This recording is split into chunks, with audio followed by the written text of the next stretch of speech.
Politics has a short memory, but tonight we're not letting it forget.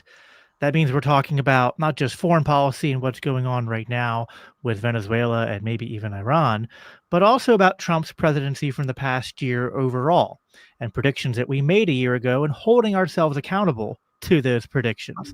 So, foreign policy, domestic policy, economics, and the bigger picture about what we place our hope in, whether it's in politics or in something else. All that and more is coming to you live here in the LCI Green Room.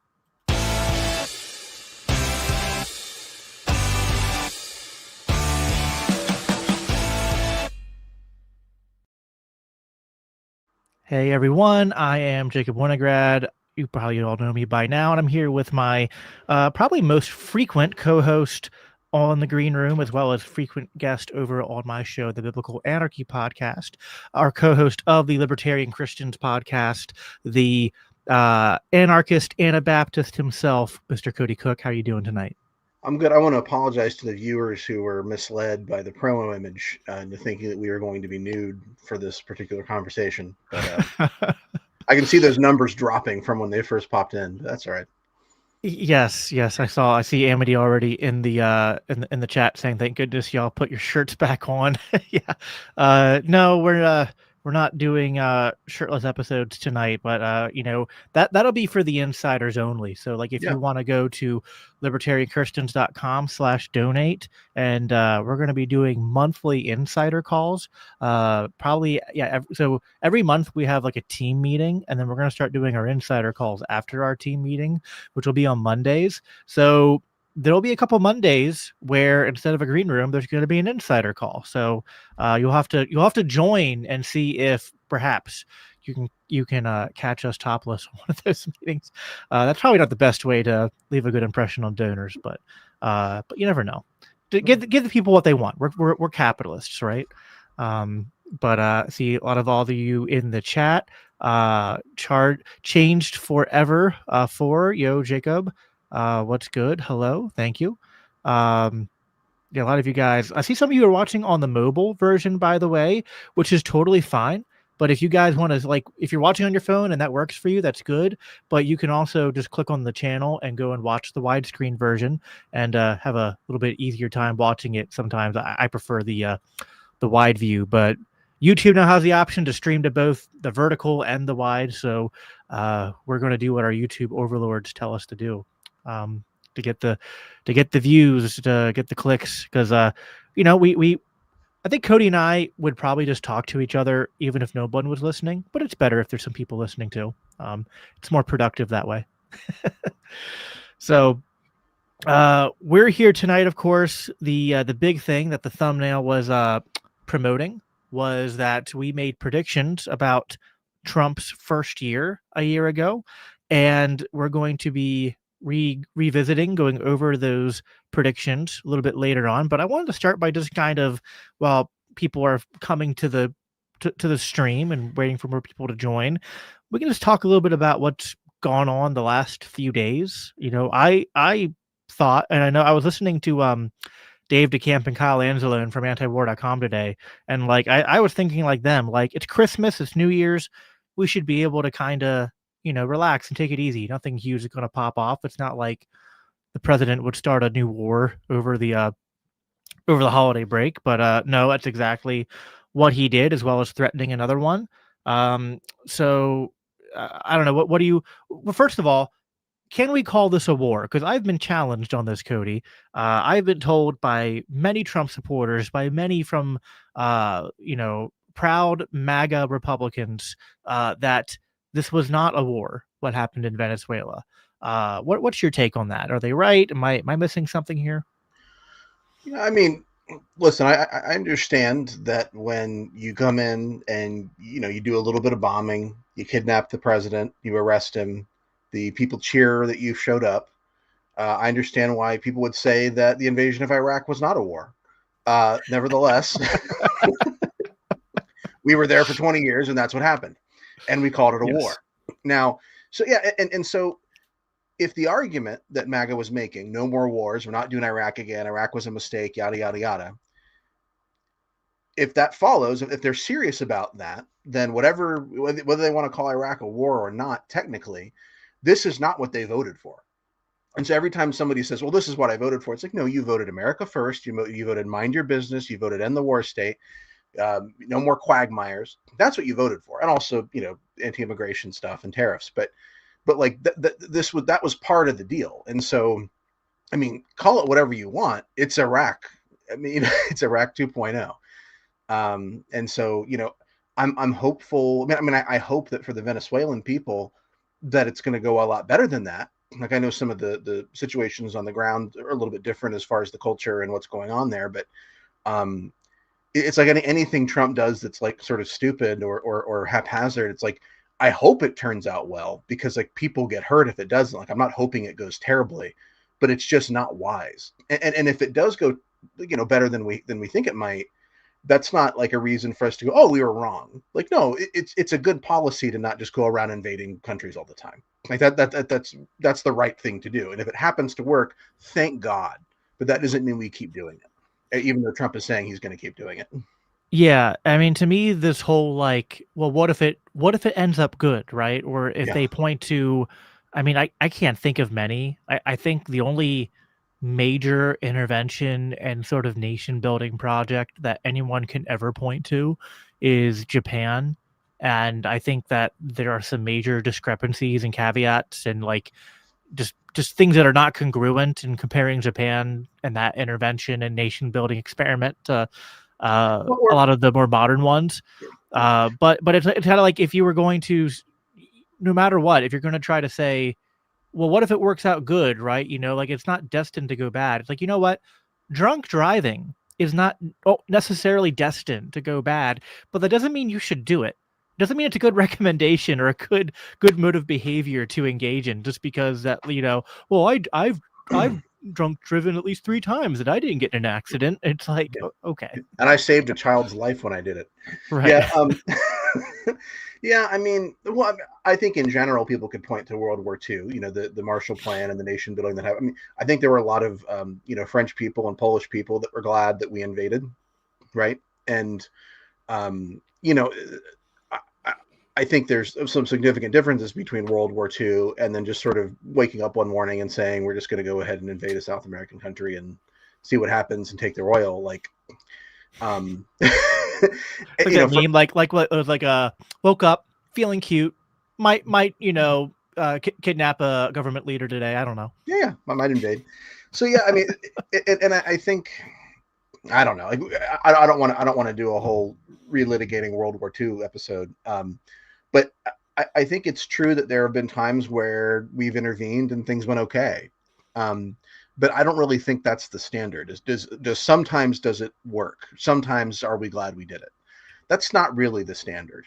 And these are the kind of debates that like Scott Horton had with Bill Kristol and that we've seen kind of over and over and over again. And it's a question of policy. Do we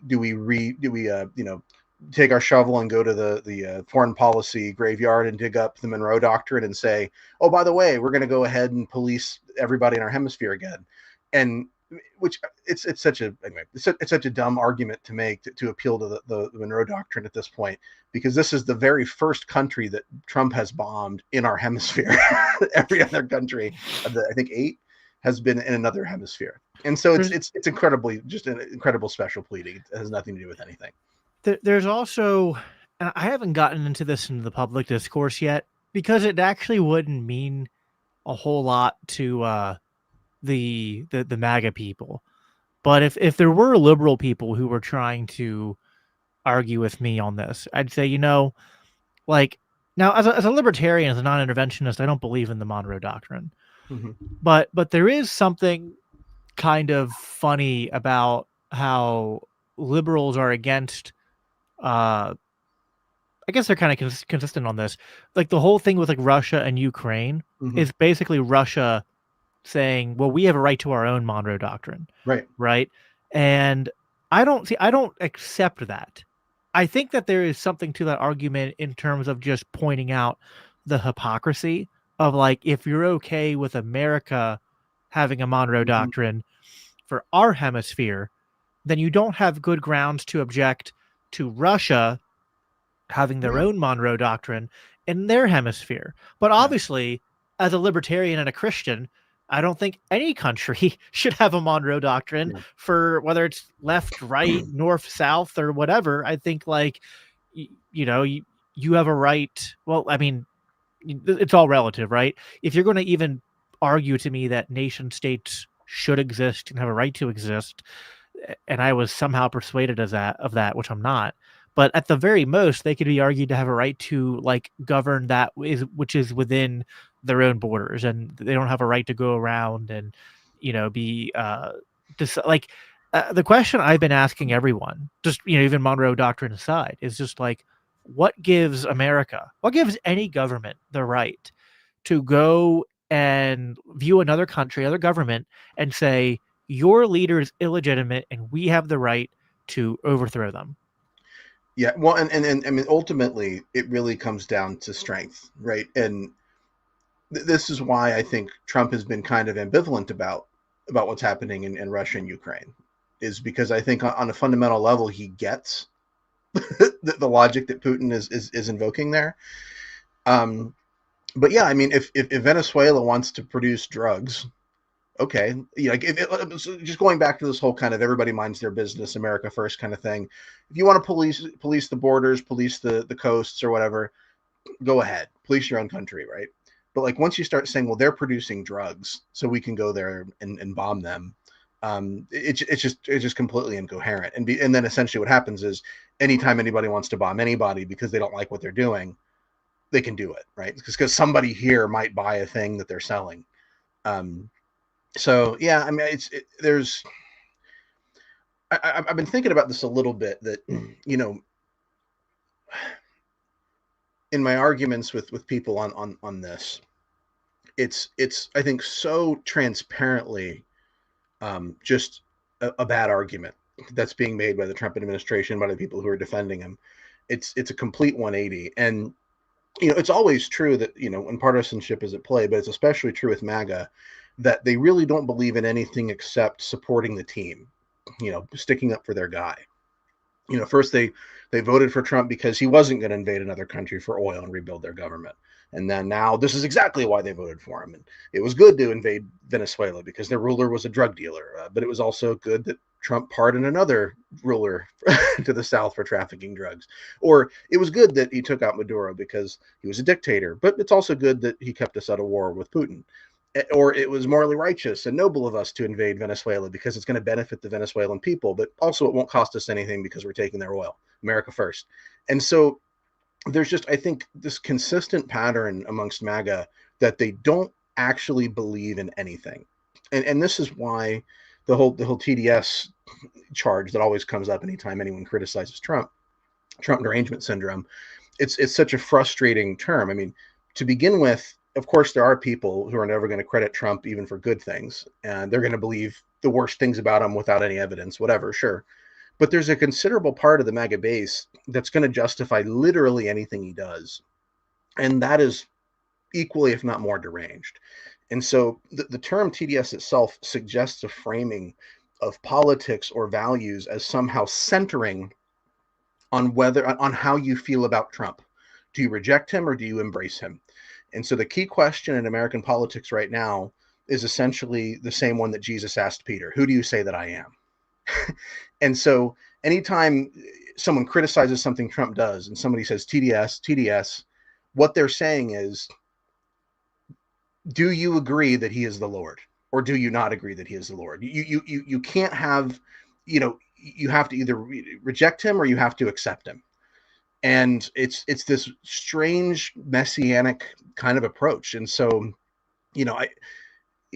I don't think that Trump is the Messiah or the Antichrist, but I guess I'm closer to the latter. But not because I worship at the altar of progressivism. It's because I serve the slain lamb instead of the dragon. So anyway, I like what Norm just put in here, by the way. Trump adulation syndrome, which is like if there's such a thing as Trump, I think there is such a thing as Trump derangement syndrome. Although I don't think it's unique to Trump. I think that there's in politics in general, it whether it's a person or a political party or a group or a faction, where you stop you stop seeing nuance and you view everything in very like cartoonish Yeah. caricatures of sort of like black and white and sort of a uh yeah, and just in sort of a sensational way. But certainly that goes for the hero worship and sort of like mental gymnastics used to justify things that 6 months or 12 months ago or 13 months ago you were decrying. Now that your guy does it, and to be fair, like that sort of tribal thing happens on the Yeah. other side. Like there's the hypocrisy of people on the left complaining about things that Trump is like. Some of my responses actually 80 to 90% of the responses on my most viral post in the last few days on this, which got over like 1 million views, was people just assuming I was a Democrat and making an argument that I actually agree with, except it doesn't apply to me, where they're like, oh, so like you guys were all like, no kings and whatnot until it was like a dictator or something, right? And then saying, well, like Biden and Obama, like they did all these horrible foreign policy interventions, things like that. And I'm like, yeah, no, you're right. I'm against all of it. Like you're wrong about who you think I am, but like you're right to point out that both sides do this. And Right. oh Right. boy, what if there was more than two options to viewing politics and just team red or team blue? Yeah. Well, yeah. Is it possible that there's people who actually believe in something other than the team?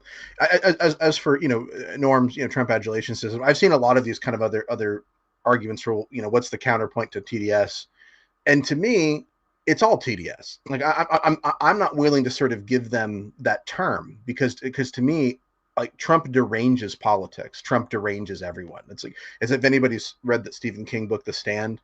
There's this figure named Randall Flagg who's kind of like a demon, and he like sort of shows up, and like every time he like enters a room, people like start to kill each other. And and it's like that for Trump. I mean, like he doesn't just derange his opponents. He deranges his supporters. And so I'm not quite willing to give up on the idea that the term TDS should not be just used across the board. That we need to. I don't think necessarily know if we need a separate term for that. No, fair enough.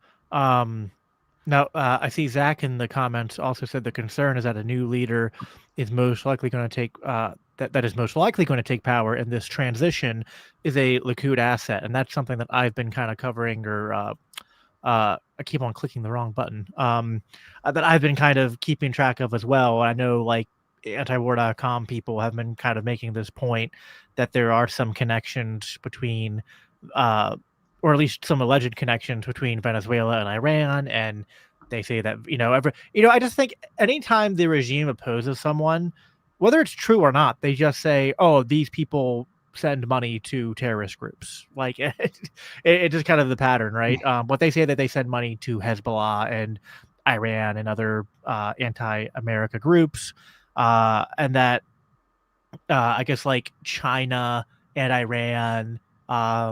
I don't know if Russia was part of that equation too, but that they were trying to get a greater foothold in Venezuela. And so again, it's the enforcement of that Monroe Doctrine. So it's kind of like half motivations from America, half motivations for Israel. I've even heard it supposed that, and Trump has made some comments to this end, suggesting that Iran needs to respect their protesters, and even other just things that are kind of hinting that even though the Trump people have told me that the 12-day war is over and won and done, that Trump might be interested in revisiting conflict with Iran. So, as much as I don't want to do the meme of the anti-war libertarian, just kind of like, saying it's all about Israel every time something happens. I mean, listen, it's like the MAGA right, or not really the MAGA right, but just the right and like the Zionist right and left, they can't have it both ways. They can't say Israel's our greatest ally and then get mad if then, because like, well, you insist it, they're our greatest ally, which means that they're going to be near the top of our foreign policy considerations. That doesn't mean I'm saying Israel controls our foreign policy decisions, but they're going to factor majorly into like what we're doing in terms of considering what their leaders want and what's good. Like if they're great, if they're our greatest ally, then like it would make sense you're trying to do what's good for both of you, right? Well, and I think even we can even set the kind of the more speculative stuff about Israel aside in this particular instance, and just talk about what's actually happening. So the United States government has kidnapped the president. They did not install the thank you. They did not install the guy.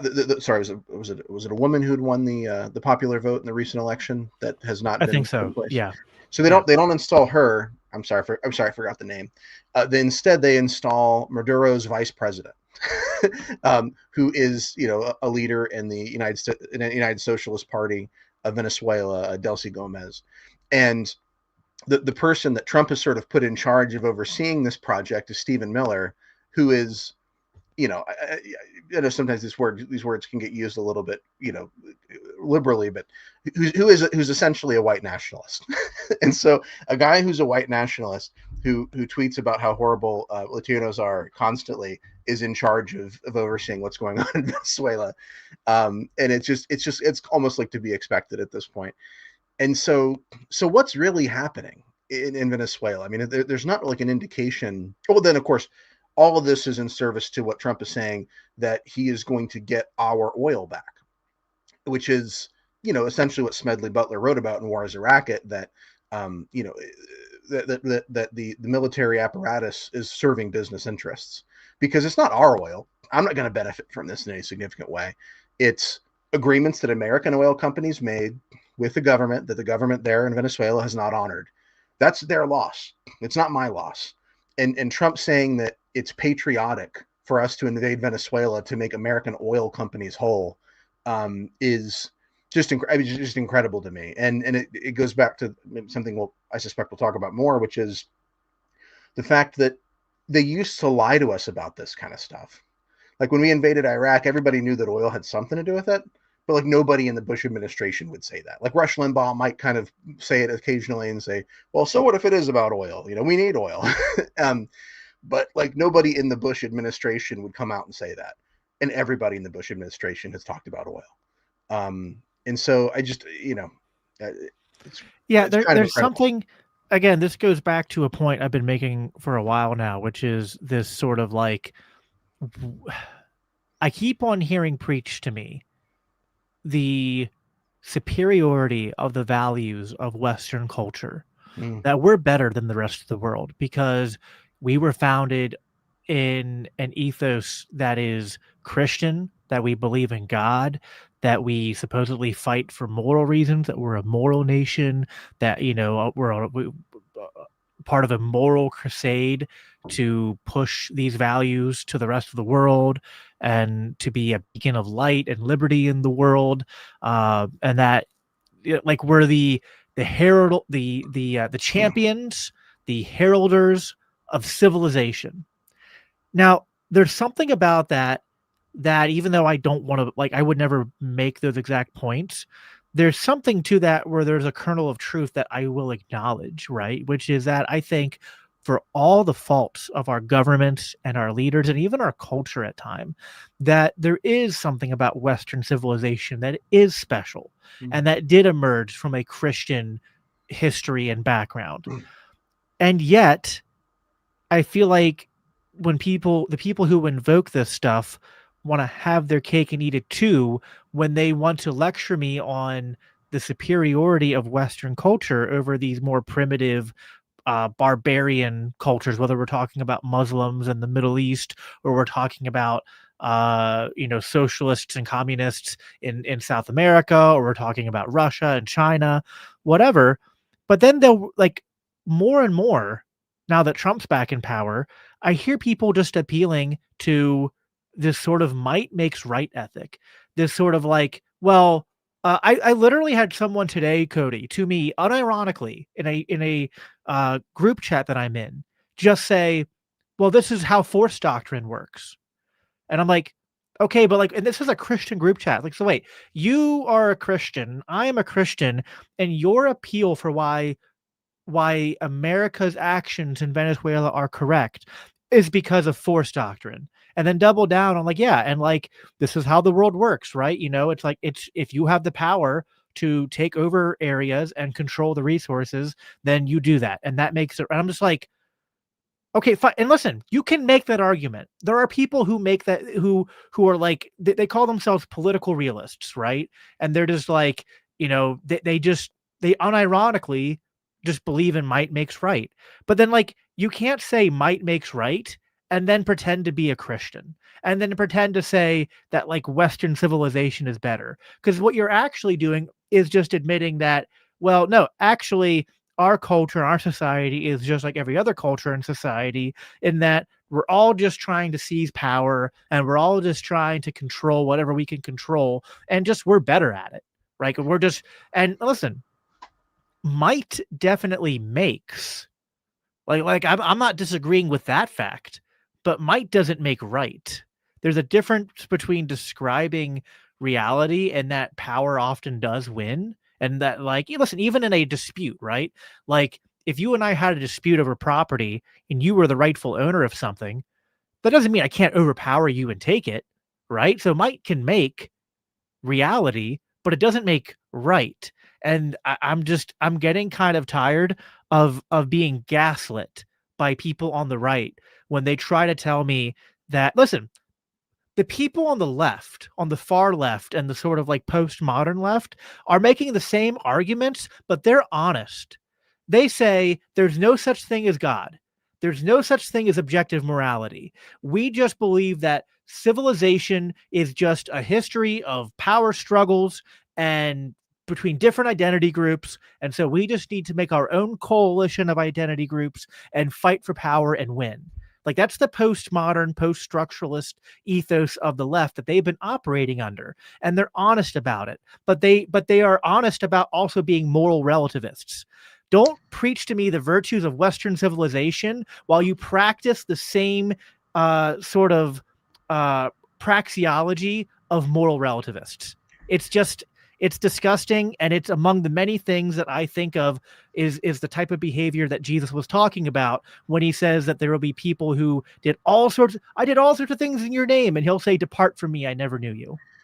Well, and there's a horseshoe theory thing here, of course, because these ideas also come through the new right from European thinkers in the beginning of the last century who were blood and soil nationalists and said Christianity took us off course because it was universalistic. It looked at humanity as a and talked about sort of equality, and we need to go back to paganism. and Nietzsche makes a pretty similar argument that God is in service of the will to power, and if you have a God that doesn't do that, then it's not a very good God.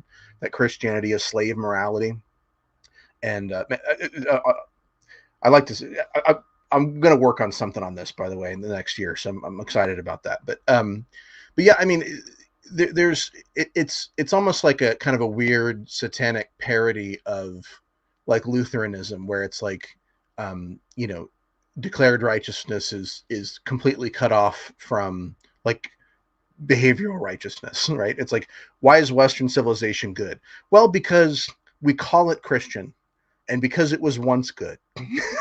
Right. And it's like, well, I mean, is it good because like you're maintaining that because of your behavior, because of your actions? It's like, no, it's not good for any of those reasons. None of that matters. It matters that we are called Christian.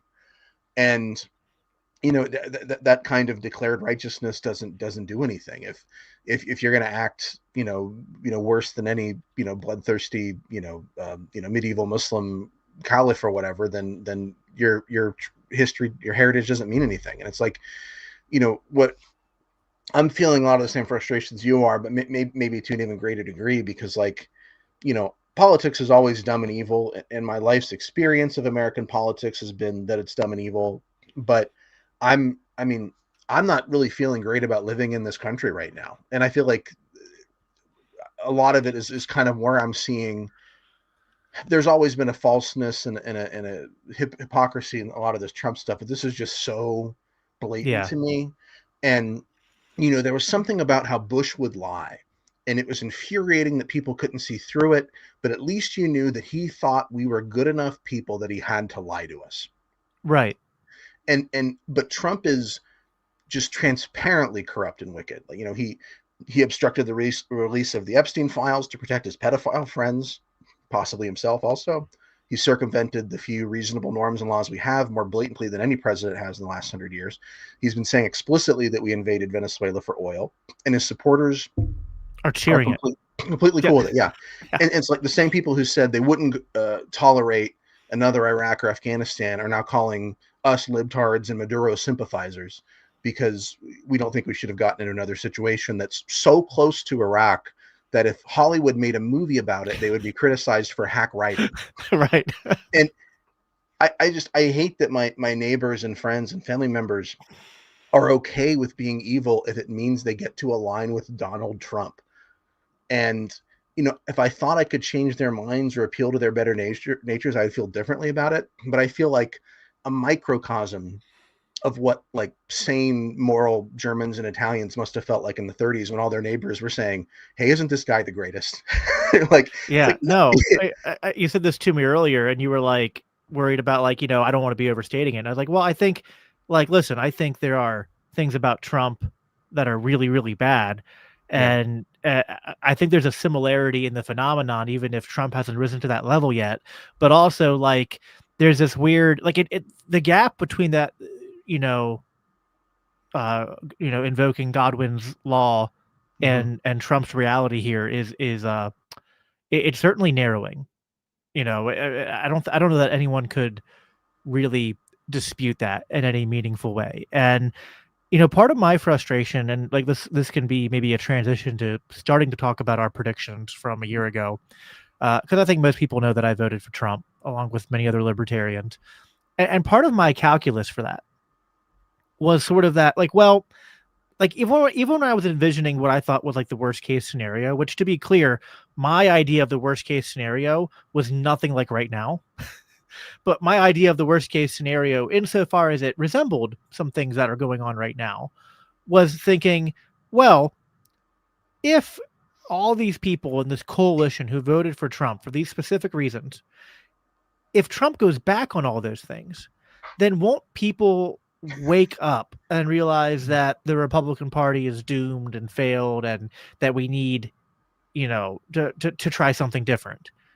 I did not anticipate. I anticipated some of the diehard Trump people like never abandoning ship, but Mm-hmm. not to this degree, and not in response to Trump literally, like, he had already kind of stripped some of the pretense from politics, which was kind of what you were alluding to when George Bush had to, George Bush and Obama and Biden like had the decency to try to lie and to make their atrocities seem like they were being done in service of some kind of like more sophisticated thing. Like they had better propaganda. Trump is not a propagandist other than he's like a snake oil salesman, and he's like a propagandist for himself. But that's it. He's just like, but he winks at you when he does it. Yeah, and I think it's with like a Bush or Obama. I don't want to interrupt you. I want you to finish your thought, but I just want to kind of throw this out here. Hypocrisy is the compliment that vice pays to virtue, and it's no one's even paying virtue that compliment anymore. Vice is just going, yeah, I'm Vice, so what? Anyway. Well, so there's a comment here which I think is worth responding to quick. You don't think there's an aspect of liberation motivation in Venezuela? I want to be clear here. I think that there were people who celebrated in Iraq and around the world when Saddam Hussein was taken down, including there were people in Iraq who did welcome us as liberators. There were people in Afghanistan who welcomed us as liberators. There were people in Ukraine during the Maidan Revolution who were definitely part of a grassroots movement to change their government. And yet the people who are the sort of like acting force apparatus to make this happen, which is our own government, and in all these examples, whether this is Venezuela, whether it's Iraq, whether it's even Ukraine and Maidan, and many other examples of all these sort of like revolutions and regime changes that we've been a part of. It's not to say there's never any people on the ground who are desperately wanting that to happen, who are even asking for that to happen. But what are the motivations of the people who are doing it? Yeah. Is it being, are the people in power doing it because they just really want Venezuelans to be free?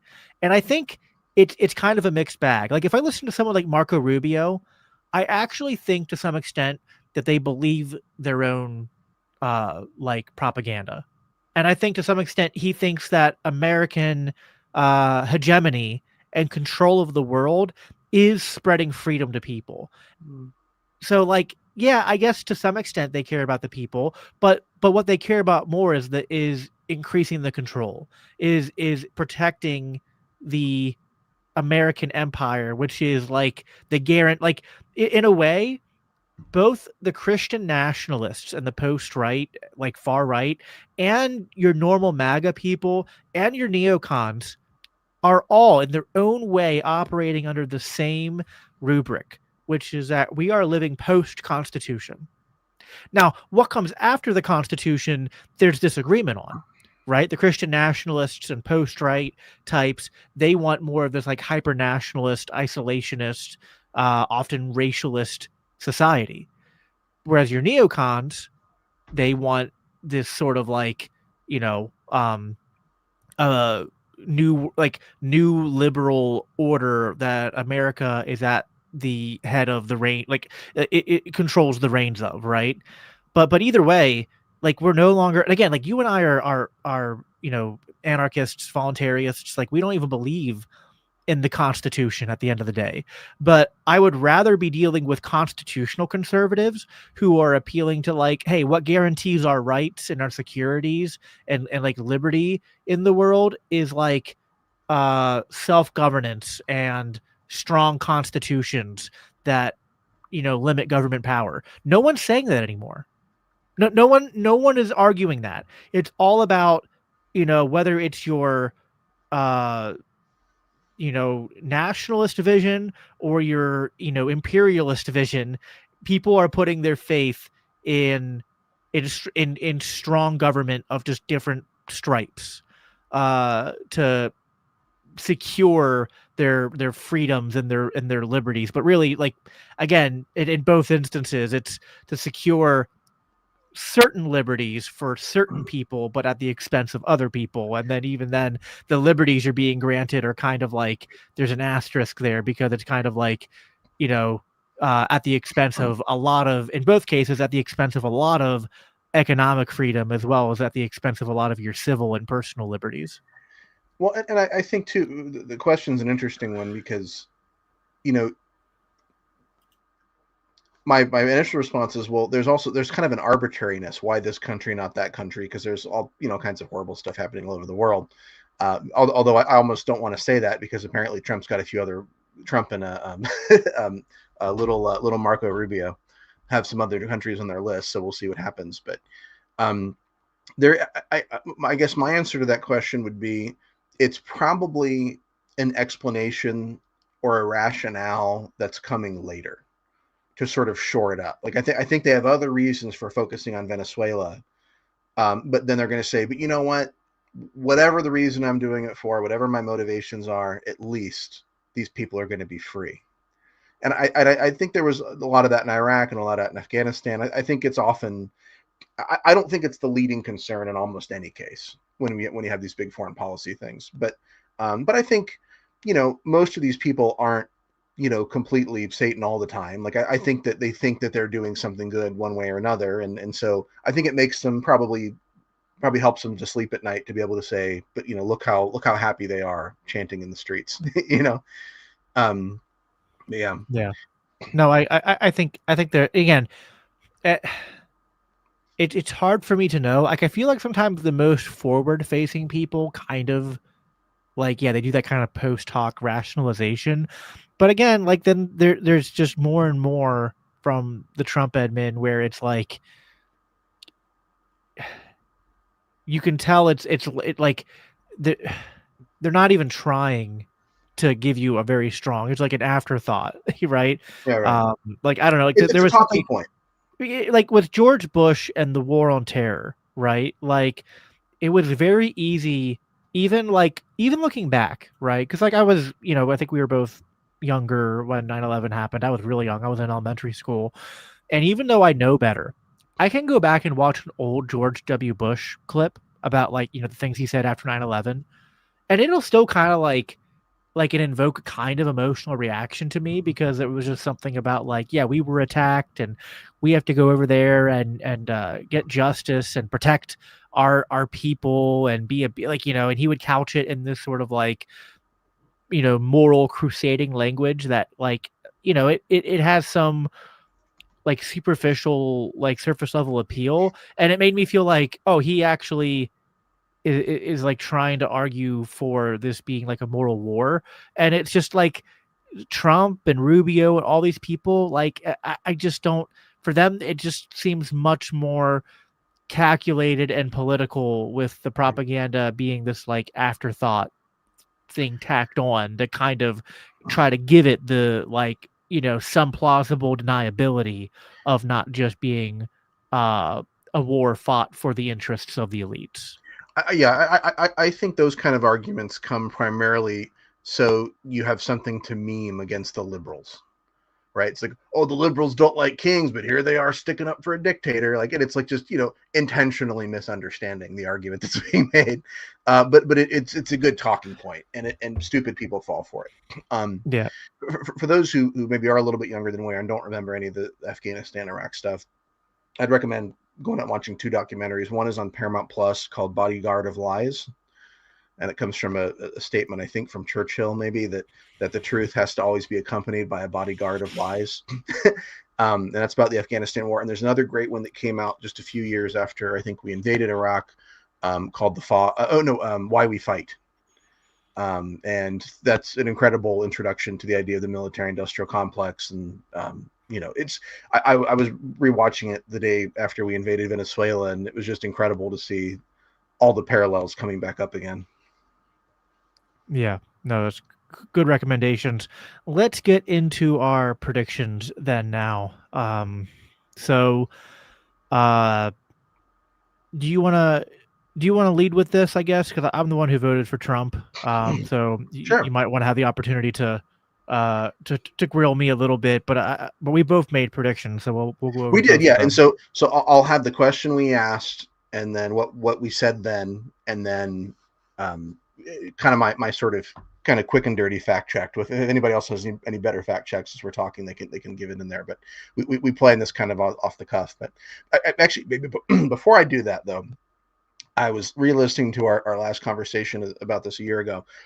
Excuse me, and I jotted down what I thought was your worst take and what I thought was your most prescient take. And so I wanted to quote you on these two, and then I also have my what I thought was my worst take. And so here's what I think was your worst take, and you can tell me. I want to see if you cringe or not when I say it. None of the people in his foreign policy administration are great. They're not anti-war in the sense that like you and I are, but they are a marked departure from the total war neocon war hawk establishment that has permeated my entire lifetime. It's more like, okay, yeah, we're willing to kind of have a big stick, so to speak, but we're not going to try to do all these interventions. The cause has to be for actual American interests, and part of American interest isn't just like American hegemony, end quote. Yeah. Um. What do you think? Was that? Would you agree that was probably one of your worst takes? Yeah. I mean, so like, it hasn't played out that way. I Right. can kind of defend it from the knowledge that At the time. we had at the time, although there are some things that I definitely missed, because it's just impossible to keep track of everything everyone says, especially someone like Trump.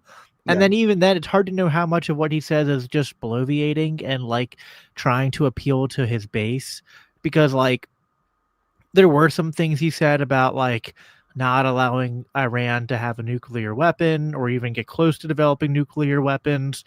Um, Things he said even about going after uh, the drug cartels and whatnot and treating them as like as terrorists and a domestic threat.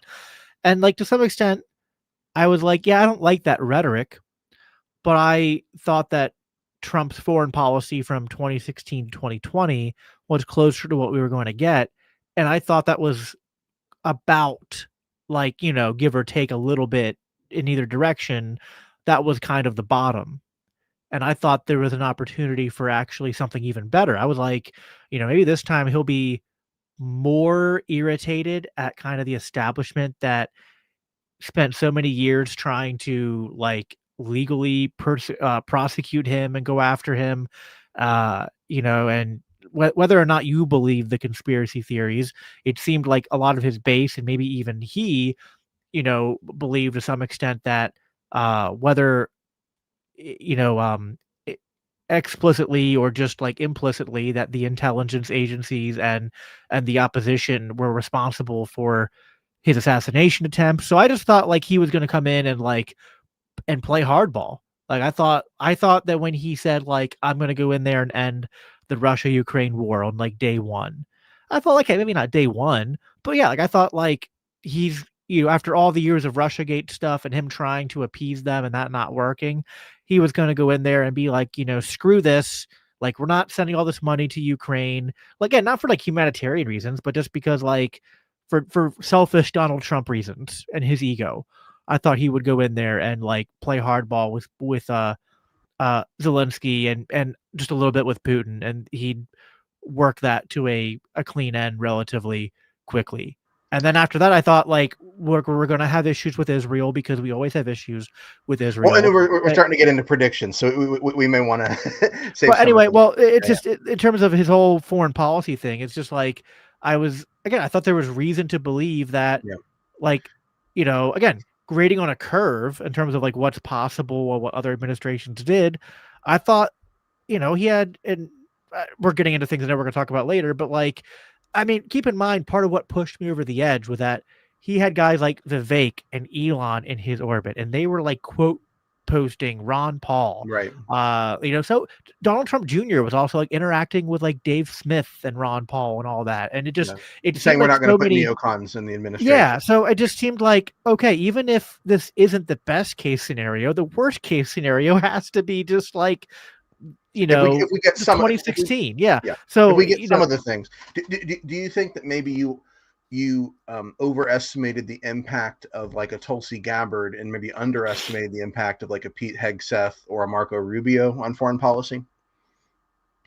yeah, I thought that Marco Rubio as the appointment was sort of like the compromise, right? Like Oh, okay. he had to put someone in there from the old guard to like appease them. But keep in mind that when Trump was running the first time, Rubio was one of those never Trumpers, and Yeah. Trump was like absolutely vicious to him. So I kind of was like, and this was maybe me trying to do my own 4D chess in my mind, but I kind of thought it was almost like a power play to like put Rubio in there and then Trump being like, Rubio, like you're gonna be my, you know, bitch, right? Like Mhm. you're gonna listen to what I have to say.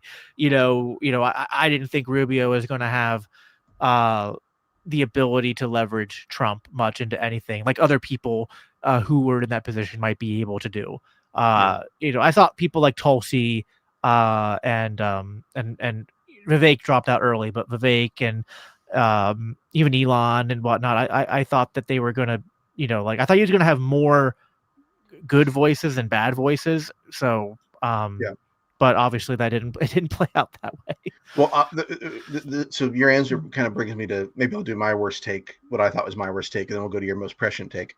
So, my worst take, I think, and maybe someone else could go back and tell me if I had a worse one, but mine was Tulsi's got a lot of problems, but I think she's closer to us on foreign policy and on government spying, the deep state stuff.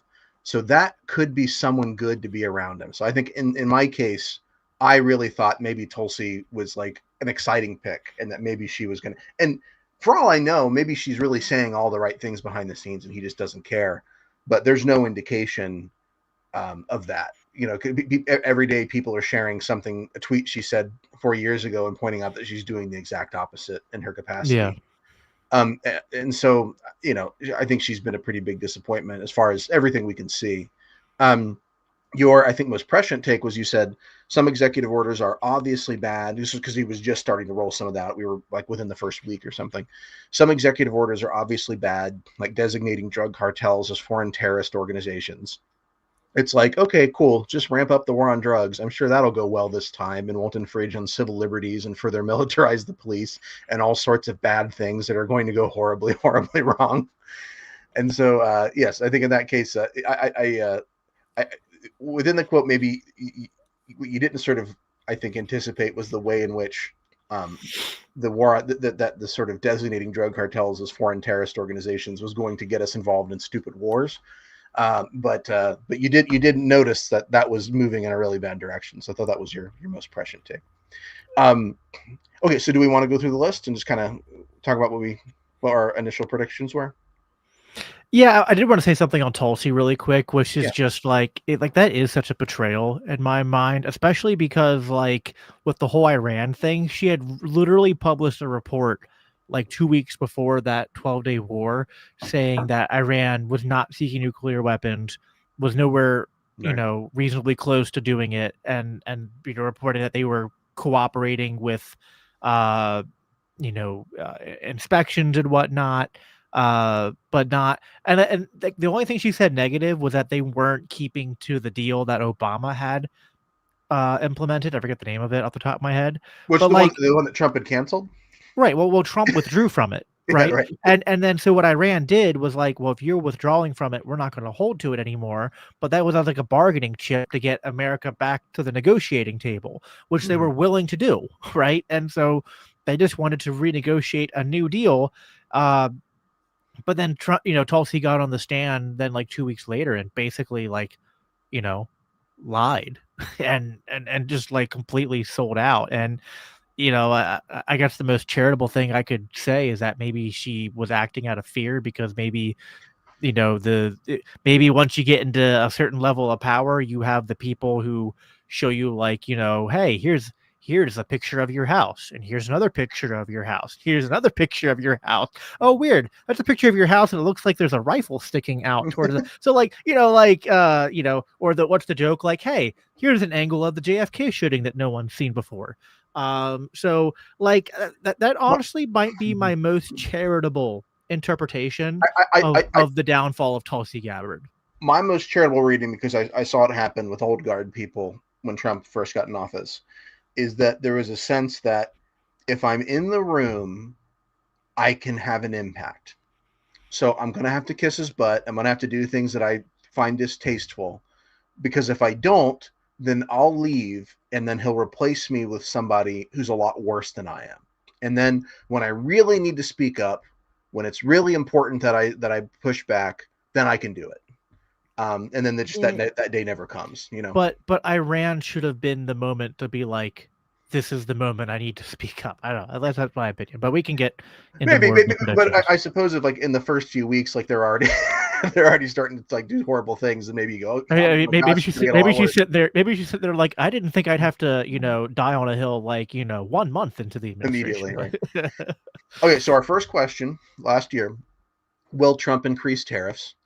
I said yes. You said yes. And my fact check is yes. Trump was really big on tariffs in his first months, but was very erratic and unpredictable with the rates that he created and when and how they would be enforced. But the average U.S. trade weighted tariff rate rose from about 2.5% at the start of the year to over 15% by year end, the highest since the 1930s. Tariffs generated some revenue, to be sure, but certainly not enough to replace the tax code, as some in MAGA world suggested it might do. And there's also no telling to what extent this has cost. Like, yeah, maybe it brought in revenue, but did it certainly hurt the American economy, hurt jobs, hurt American Shut down a lot of workers. businesses. Yeah. So, but hey, the solution will be just to pass rebates, which will be funded by government printing more money. So, Yeah. All right. Second question: will Trump significantly decrease taxes? I said, on the whole, I think he'll probably decrease taxes, but I don't think he's going to get rid of the IRS, because that was, like I said, something people were floating. You said more likely than not that he decreases some taxes somewhere. So we were kind of non-committal, but we figured something was going to happen there. And the answer is sort of. The One Big Beautiful Bill Act, which makes me laugh every time I say it, permanently extended temporary tax cuts from the 2017 Tax Cuts and Job Act. The act also created some temporary cuts on taxes for tips and overtime. The tax revenue, quote unquote, lost from these cuts in 2025 is around 150 billion, which is also the low end estimate for revenue collected from tariffs. And that math sounds pretty good. until I'm going to ask you the next question. And that next question is, will Trump reduce government spending? I think I said 100% no. You said as close to 100% no as you could imagine. So I don't know why you dickered with me and didn't want to, just go ahead and say 100%, but you said as close to 100% no as you could imagine. I don't like these halfway answers from you, Jacob, but whatever. The fact was, no, we were right. We spent $7 trillion in 2025. That was up about $300 billion from 2024. Our budget deficit in 2025 was $1.8 trillion, which was $41 billion less than it was in 2024. So the deficit was a little lower. So that's pretty cool. And these numbers are, of course, taking in the various DOGE cuts that have been implemented. And despite those, we still spent more. In defense of Trump, most of that spending is for mandatory programs like Social Security, Medicaid, and paying interest on debt, and those would have gone up no matter who was in office. Let's see here. Will Trump build the wall? That was our fourth question. And then my follow-up question was, will it be big and beautiful? And actually, I think I let you answer, then I forgot to answer, but I think I probably would have agreed with you at the time. You said he'll build some of it. I don't know if he'll finish it.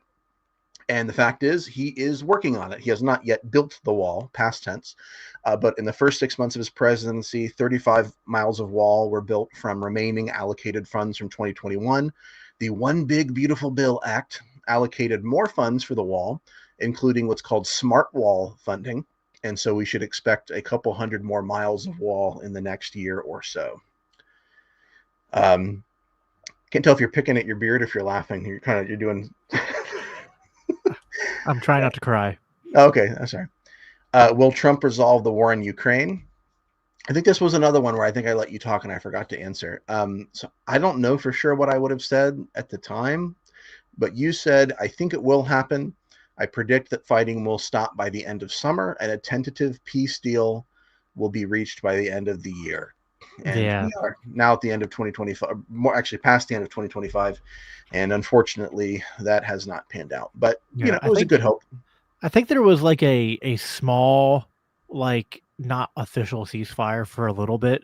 Mm-hmm. Like at some point in the summer while they were doing like, not even like, it was one of the things where like they reduced the fighting a little bit while they were in one of their negotiating phases, I think. But yeah, no, I was overly optimistic on that one, sadly. I think JD Vance did initiate a please fire. So that was good. I mean, again, even that moment from Vance where he started lecturing Zelensky was like, again, that was one of the things that was like, hey, it gives me a little bit of hope that like they're gonna, but follow through, has not been good there. Yeah, I don't know. I had mixed feelings about that whole exchange, but I get what you're saying. Will the Israel-Palestine situation get better under Trump? That was a question that we'd asked. Now, that was, of course, the October 7th thing had happened in 2023. So that was, obviously things were not going very great a year ago when we asked this question. You said, yes, less conflict, yes, but not in terms of the actual underlying problems. I think this was when Norm jumped in. He said, I suspect that it will get better eventually, but not necessarily because of Trump. It's already at such a low point. It just has to get better. And I said pretty much the same thing. The fact of the matter is, yes, it did get better under Trump. Most of 2025 saw significant airstrikes against Gaza from Israel. Much of those funds, of course, came from the United States. Trump did, however, help to negotiate a ceasefire in October, which also included the return of hostages taken by Hamas in 2023. Of course, the conflict is far from resolved, and we should expect more violence and future escalations, just as we have under every American president. However, the question is, has the situation got better under Trump? And the answer is yes, it has. Will the warfare state shrink under Trump? Was question 7. I think I said it'll stay pretty much the same. You said not enough, but I think there will be some reductions in that. But what's driving it will not be a true libertarian anti-war spirit. I think you were just kind of hoping for some Doge movements there. Enormous here. Then he said, not hopeful that the warfare state will shrink under Trump, but we've got a better than 50-50 chance of improving. Fact of the matter is, no, it has not shrunk. Military funding has gone up under Trump, and he oversaw 3 high-profile military actions. I'm not counting the low-profile ones. A bombing of alleged nuclear facilities in Iran, the invasion of Venezuela to remove its dictator, Nicolas Maduro, and the bombing of ISIS camps in Nigeria. Iran has not resulted in very significant repercussions yet, and it's too early to tell what will happen in Venezuela, though Trump has committed to nation building and the seizing of their oil resources to pay back America, by which he means oil companies, for Venezuela's socialist rulers not honoring previous contracts with American oil companies. Despite campaign promises of no new wars, 2025 saw U.S. military actions in at least 8 countries, including over 622 bombings, some against alleged drug traffickers who were treated as terrorist enemy combatants. Trump has not yet committed significant escalations in the Russia-Ukraine war, but he has signaled that he may. He also, of course, escalated the conflict in Yemen, which people don't generally talk about, but it's been going on for a long time. His administration planned the air raids in a Signal group chat. This is the air raids of Yemen, in which they accidentally added a journalist to their conversations and their memeing. Trump is also on track to bomb Somalia more than his last 3 predecessors combined, if his first year is any judge of that. So yeah, no good news on the warfare state front. Well, if anything, it's not even just a comment on that. Like like what I said earlier, where I thought Trump was going to at least, like, for his own reasons, lean away from the warfare sort of stuff. He seems to have embraced it. Like, he seems to have almost, like, co-opted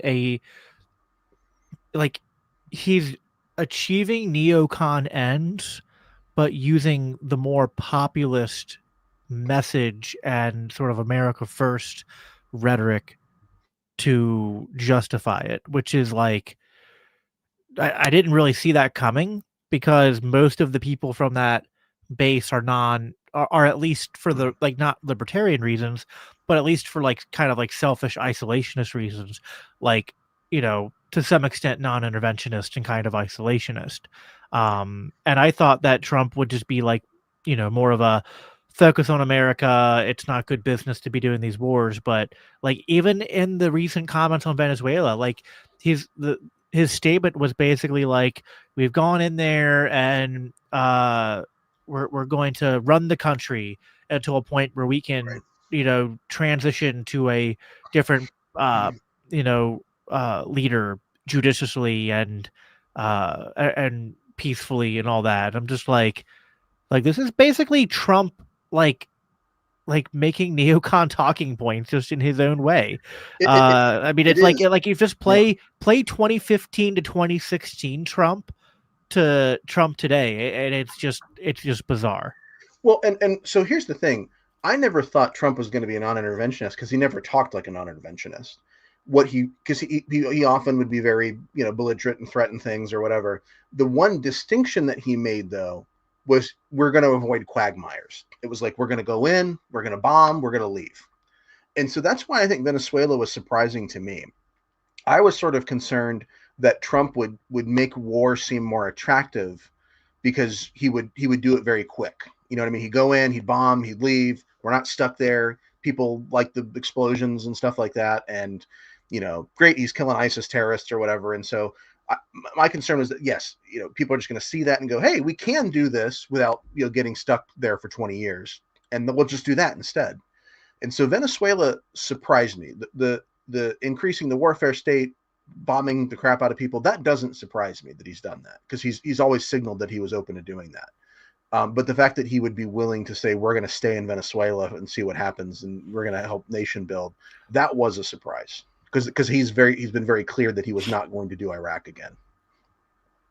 Yeah, and it's even then, like, the amount of, like, I know there were drone strikes under Trump, but some of that was just like the continuing of things that were already going on, which is sometimes, a little bit harder than we might think it is for the president to completely roll that back. But, like, there weren't as many. So there was, like, the killing of the Iranian general, There was the talking tough with North Korea.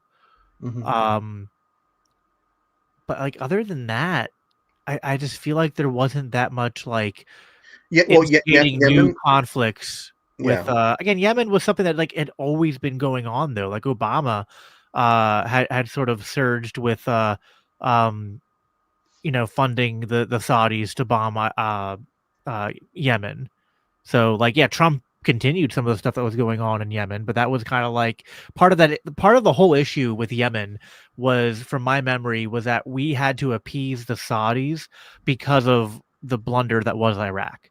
That basically what we did at Iraq was such a blunder and it had negative consequences for the Saudis and we have such a close relationship with the Saudis that like we had to appease them somehow and Yemen was basically part of that appeasement. And yeah, so you can kind of imagine, like, I don't think this justifies it, but there's something different about Trump coming in and having this, like, you know, sort of like weird Frankenstein half Ron Paul foreign policy thing he ran on in 2016, and then coming in and being told, okay, yeah, that's fine. You don't want to do all these interventions, but like these ones are already going on and we can't just get out of them because we have these business deals with the Saudis and they kind of rely upon us doing these things. And you can imagine Trump kind of like going along with that because it's already going on. That just seems a different in nature than Trump being like, yeah, let's start conflict with Iran. Let's start conflict with Venezuela. Let's yeah. I no, I can see that argument. it's a little different. I can see that argument. Yeah, I mean, in his first term, he didn't start any new conflicts with any new country, and didn't start any conflicts with any new countries. I guess we could say, but he did threaten to. He was certainly open to it, and he played really aggressive with North Korea and stuff like that. So to me, it was always at least on the table that he might do that. But yeah, I mean, he didn't start anything new. That's true. Well, and I think you could argue then, but because I don't think Biden started any new conflicts either, and in fact he ended Afghanistan. So you could say that Well, Biden was at -1. I kind of hold Biden responsible for Russia, Ukraine, though. Oh, interesting. Well, we could talk more about that maybe later, but I want to make sure we get to these questions. But yeah, maybe so. All right. Next question, number 8. Will the intelligence agencies be significantly wounded under Trump? And this is how I worded these questions. So the answers are. You should have said this was my worst take, man. You should have said this was my worst take. Well, okay, so I said there's a chance that Trump doesn't fill all of the appointments, but I don't see anything significant happening there. You said, I think the intelligence agencies might have some significant reductions to them or reforms, including reductions in personnel. So I don't think that was a bad take. So we'll get into that. Norm had an interesting take. He said, well, if we include the mainstream media, because I think I said at one point deep state instead of intelligence agencies, he'd say yes, but I don't see the deep state significantly reducing. Fact was, were intelligence agencies significantly wounded under Trump? Yes, but only in the sense that Massey, Khanna, and Green forced the Trump administration to begin releasing the Epstein files. Anyway, generally speaking, they intelligence agencies have been used fairly aggressively. Trump has ordered investigations of high profile Democrats and fired thousands of employees who he perceived as disloyal. He's also ordered the DOJ to investigate sanctuary cities so he could punish their leaders or defund them. That being said, yes, there have been a lot of people being fired or quitting. So in the sense of overall numbers, you could say that the deep state has been wounded under Trump.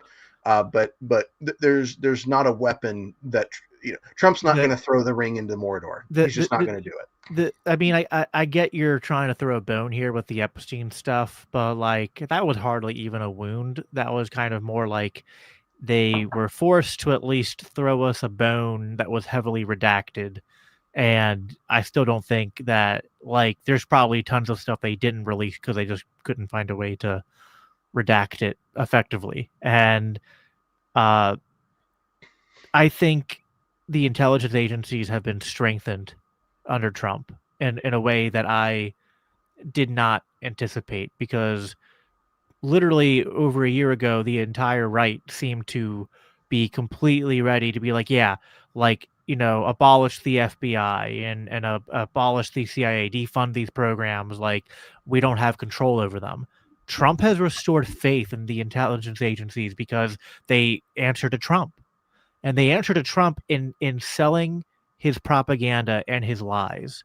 And literally, we saw in real time from the campaign trail the Epstein files being a real thing that needed to be exposed, to being changed into a Democrat hoax, to being they never existed, to what the Epstein files were, and if they could be released. And like at one point, Pam Bondi was like, "They're on my desk," and then she's like, "They don't exist." Like literally, the narrative changed so many times that it's like I can't even keep track of it. And just in the same tweet, Jacob, there's the one tweet where he's talking about Massey just working for the Democrats to try to get the files released, and he goes, "But you know what? The files are only going to make the Democrats look bad." It's like, well, hold on. Like, which is it? Is he working for the Democrat? Okay, if you really believe that, you would release them, right? Like, if only the Democrats are going to look bad through this, right. it's so bipartisan and wonderful that Trump is going to protect his Democratic pedophile colleagues because he cares so much about, reaching across the aisle. Yeah, no, the whole and like there's this. We haven't done this yet. Norm and I have been planning to do this a green room where we cover the Andor series from the Star Wars universe. But there's this one line that has been sticking with me for so long from that show that just matches his administration so well, and this point I'm making, and it's Senator Mon Mothma, who, if you haven't watched Andor, she was the leader of the Rebel Alliance from like the original A New Hope, and she gives this speech as part of her like last speech before the Senate. Like after the empire has risen and all that. And she says, "The death of truth is the ultimate victory of evil." And so I'm going like almost above Godwin's law now because I'm comparing Trump to Emperor Palpatine. But like there's something there in that's the most disheartening thing to me about this entire thing. It's not that like it's not that like it goes against what my predictions were and what I thought was going to happen. But it's not like the most earth-shattering, surprising thing in the world that like, ooh, a person became president and governed like a statist, right? Like it's not like just that alone is not like super like it wouldn't really change my mood or output on American politics. But what's really soured me is the extent to which the right and MAGA have, like we talked about earlier, like they've completely flipped on things that they said that they held to be like important to them. Yeah. And they are willing to literally follow Trump and what he says, even down like contradictory claims that are clearly blatant lies. And that kind of power to control the narrative and control what people say and to have people believe in like these alternative versions of reality at any given point is what makes Trump and his current form a unique danger to the American nation and to the world. And again, I don't want to like oversell it and be dramatic and say like Trump is Hitler or Trump is because I think that would be overstating things, and I don't want to be given over to like alarmism or sensationalism. I mean, I think we should be aware that we could get there if we're not vigilant. Well, right. But I agree with you. I don't want to over predict and in such a way undermine, true tragedies. And what creates the fertile ground for evil ideologues and maniacs like Hitler to rise to power is not the people themselves, like not like the leaders themselves, but it's rather the political climate that is people are willing to forsake truth. They're willing to entertain these sorts of narratives about reality because it's like they would rather believe that than reality. And to some extent, there are things outside of Trump that are causing this, right? Like our deep economic turmoil and sort of like the destruction of people's ability to compete in the market and to like seek the American dream, just as like hyperinflation and debt drove people in Germany to desperation for solutions. Some of that is at play in a smaller degree in our current situation. But again, we have not hit that sort of like sufficient criteria yet for like a truly like Hitler like level threat to be in power, but we are starting to hit a lot more of those necessary ingredients to be into play for that kind of thing to be like that's not impossible. So it's like I went from being really optimistic, like I went from being like mildly reasonably optimistic about Trump that like some good things could happen. And to be fair, there are still a couple good things that happened, but yeah, definitely the direction we're heading in and the extent to which people are like losing their minds and their morality. Uh it's really troubling. It's really troubling, especially the extent to which people who are like they not just like self-professed Christians, but like people I know who probably, who go to my church, people who might go to your church, Yeah. people who are our neighbors. I mean, um it's definitely a problem. It's definitely something that I think is the most pernicious thing about this administration and is the reason why I am the most more than anything else why I am so remorseful about voting for Trump. I thought that voting for Trump, even if it went badly, there would still be a coalition of people that like were not libertarian, but that were like on Decent the people. right side of enough issues on in a libertarian way that could be worked with and could be outreach to. Now, to be fair, there are a contingency of the MAGA coalition that have abandoned ship, that did go, hey, this is too far.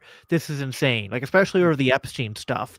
There are so many people who have like expressed their regret and have completely like, did a 180. But it's Yeah. not as many as I would have hoped would have. I've seen it more over Rob Reiner for some reason than Epstein, but yeah, I mean, when you talk about truth, a couple things come to mind. One is that great quote, "Whom the gods would destroy, they first make mad." And there's something about that where I just sort of feel like, you know, it's like watching everybody around me go insane, and there's like nothing I can do to dissuade them, and it's like so disheartening and discouraging. Um, or that there's that Solzhenitsyn quote about how fascism works in such a way that it's like or totalitarianism works in such a way that it's like they lie to you and they're lying, but you can't say it, right? Like it's like you have to pretend to believe that they're telling the truth. um I mean, and as for I think the new right, this is something we used to argue about a lot when we started talking, and you probably thought I was kind of annoying until we became more friendly. But I was never optimistic about the new right. I think you found that there were some things that maybe were in common, and I think you're really hopeful about being able to kind of build coalitions there.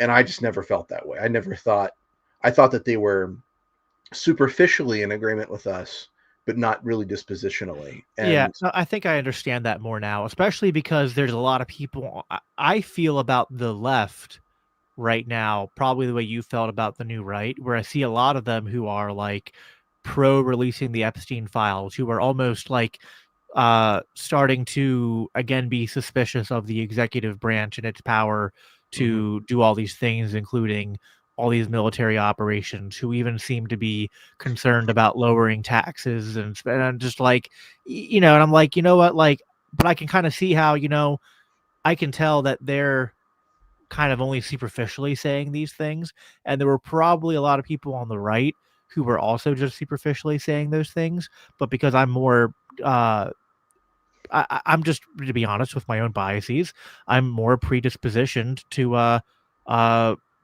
be amenable and hopeful towards people on the right yeah, than on the left. And so now um I'm kind of, I don't know, I'm kind of pessimistic on the right and the left right now. Although I guess I'm always willing to work with anybody to oppose tyranny, or in the moment, whoever shows up to a protest or online to oppose something. It's like, I mean, I guess for at least that moment, we're against Yeah. something, but uh, and Well, and I you mean, yeah, always I want mean, to be doing outreach to people, but certainly it's there's a difference between like trying to reach people and work with people where you can versus like, oh, I think these people are fellow travelers. I think that's definitely shifted in my mind. that's for me. Yeah, and those who are interested, we did a sort of a debate you kind of hosted between me and Alex on this, whether libertarianism is more left wing or right wing, and I think what I would say is the problem with the left is primarily one of the brain. That I think their hearts are in the right place in the sense that they want a lot of the things that I think are important. They want people to be able to be fed, to be able to afford medical care, to be able to kind of mind their business and be left alone for the most part. And all that sounds great. The problem is they just don't have a real sense of what it means to bring about that kind of world, right? They think it has to happen through the state. That's the best way to do it. On the right, I think you know they have our kind of our sense of realism. But I don't necessarily always think, especially amongst the new right and the alt right, that their hearts are in the right place. I think they have a disease of the heart and the left has a disease of the mind. That's how I tend to think about it, but maybe Hmm. others would disagree. But Yeah, I guess it's a mixed bag on that, but that might be a good conversation for a future episode. yeah. Dive All into right, some of that more. we got two more questions, and then we can. I have a few other points that we might get to, but related to the 10 questions we initially asked. Number 9 was, will Trump decrease regulations? I said, probably. The EPA is one agency I can see Trump doing something significant with. You said, I think you will. Um, Norm had said, yes, the question is whether they'll be significant to, but yeah, we'll see. So that's what he kind of was more or less what he said. Okay, the facts. Yes, he did decrease regulations. On January 31st, 2025, he signed the executive order unleashing prosperity through deregulation, requiring agencies to repeal at least 10 existing regulations for every new one issued. I have to say, that idea sounds pretty good to me. The Department of Education is in the process of being broken up due to another executive order from Trump. Also, I'm very sympathetic to that. Environmental and DEI regulations have been especially targeted. Although in the case of the latter, the DEI stuff, we've seen, I think, sometimes kind of bizarre efforts to retell American history along conservative lines in like federally funded museums. Um, to really kind of I like to say the Lee Greenwoodization of of American museums. Um, so yeah, there's definitely been some changes there. And then the last question is, will you be happier 4 years from now with where the country is politically and economically? So now we're not 4 years down the road. We're only 1 year down the road. The response I gave there was kind of long winded. I said, when I think economically, there are certain things that Trump is going to do that are going to be positive. I think the stock market's going to respond positively to him. I think there's a sense that people have on that level that Trump is good for business. I think the deregulation stuff, which he's probably going to do, is going to be good for business. I think his immigration policy is probably going to hurt trade overall. His tariff policy, as much as he can do of that, is going to hurt because obviously it was unconstitutional, but he did it anyway, and they've been very slow to hold him accountable. Politically, I said it's tough to say. Trump, even without that kind of mainstream media response, is so toxic for the vibe of the country that I think I'll be glad to see him go in any case. You'd said, will you be happier 4 years where the country is politically and economically? You said yes, in the sense that I think there will be a combination of some important improvements, but where Trump doesn't go far enough, where this administration doesn't go far enough, that perhaps people will be more amenable. Oh, sorry, I needed to clean up this a little bit because when we're chatting, sometimes it's hard to write down. Basically, what you said was there will be some improvements, and you're hoping that where Trump doesn't go far enough, people will become more amenable to libertarian ideas. That they're going to say, okay, maybe we should keep going further along those lines. Um, and so Norm was kind of interesting. He said, parts of me think I'll be happier. Yes, but I'm still going to have to deal with some of the same things and some in a heightened sense. And then he said, mass deportations will result in economic slowdown. So it's not 4 years yet, but are you happier than you were a year ago?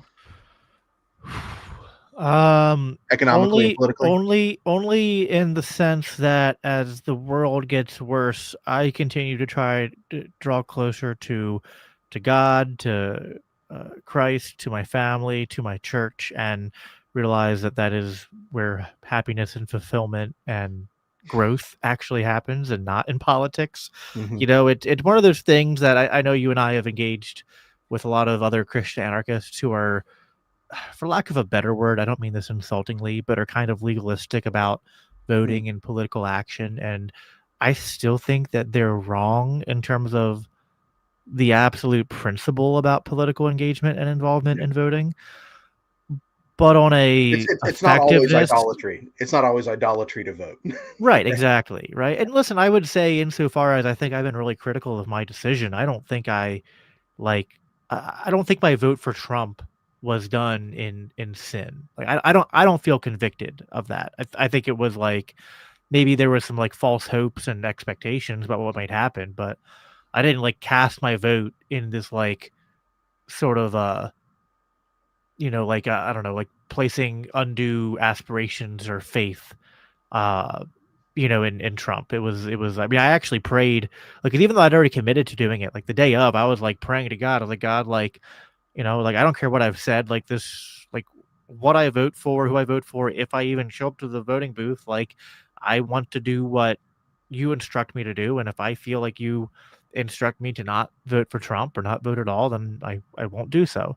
Um, I cast my vote with it wasn't that I didn't have any I had some doubts, right? Which I think is normal. I think I was like, hey, I don't know. But like, this is what I think makes the most sense. And so I did it in kind of like a uh knowing that some good could come out of it, but it's ultimately in God's hands.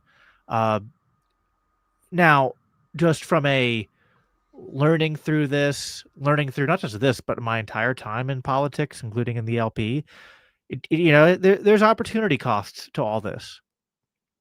And there are just systemic things about the country and system we live in that I'm definitely more pessimistic about changing things from within the system.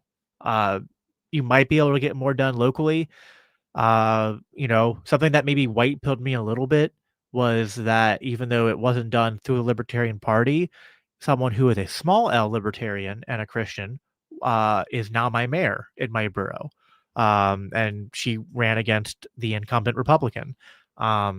So that was cool. And it's like, hey, you can win local, and you can probably make a lot of impact for like the people in your community that way. And that's not nothing. But I do feel like, uh, yeah, I've definitely recalculated a little bit in terms of just how much the answer can, to any of these problems can be, at least not politics first. I think it's ultimately changing the culture. And I think, listen, there are some things that I really care about that I feel this urge to try to change, and I don't know how to change them without some political involvement. Like, I want the wars to end.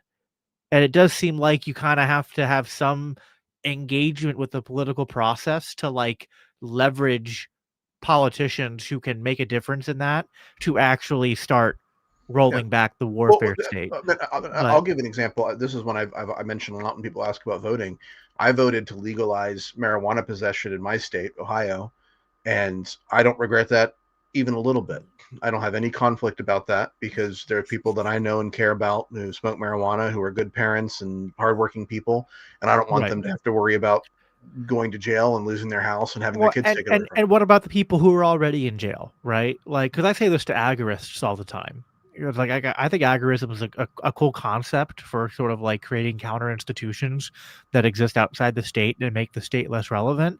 But like, there are real victims of the state, both domestically and foreign, and internationally. And as a Christian, I kind of feel like maybe my power to help those people is more limited, but I want to advocate for them, and b, like, if there's some way to within the system to like vote on a referendum or put people in that'll pass laws that will get them. some of these people out of jail, that will put less people in the line of fire of drone strikes and bombs, then it's like I think that's worth trying. But Yeah. uh, Well, I mean, the best way to help your neighbors is to get violent people off their backs, and then if you want to, give them a little bit of money or help them out, or take care of their kids for them, whatever, while they're out doing grocery shopping or something, then you can do all that positive stuff, and that's great. But like the best thing you can do for somebody